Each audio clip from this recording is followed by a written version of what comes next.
বন্ধুরা কেমন আছো?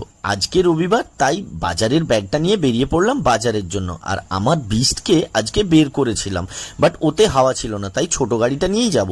আর যাওয়ার পথে একটু দেখে নিলাম যে কাজ কতটা চলছে।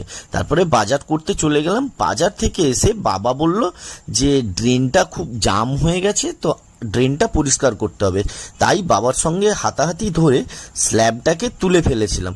বাট স্ল্যাবটা এত ভারী ছিল, আমি বাবাকে বললাম যে জাস্ট উল্টে দাও। আর উল্টাতে গিয়ে বাবা ছিঁড়ে দিল, আমার পায়ে পড়তে পড়তে পুরো বেঁচে গেল। বিকেল বেলায় ঋতু বলল যে জেলখানা মোড়ে যাও, ওখানে কোনো মোমো দোকান হয়েছে, সেটাও আবার চাইনিজ। তো আমি সেখানে গিয়ে 2 প্লেট মোমো নিয়ে এলাম এবং খেয়ে দেখলাম যে খুবই ভালো লাগছে। তারপরে মাল আনতে গেলাম, মালটাল নিয়ে এসে নাম্বারিং করছিলাম। আমি নাম্বারিং করি, আপনারা ততক্ষণ চ্যানেলটা সাবস্ক্রাইব করে নিন।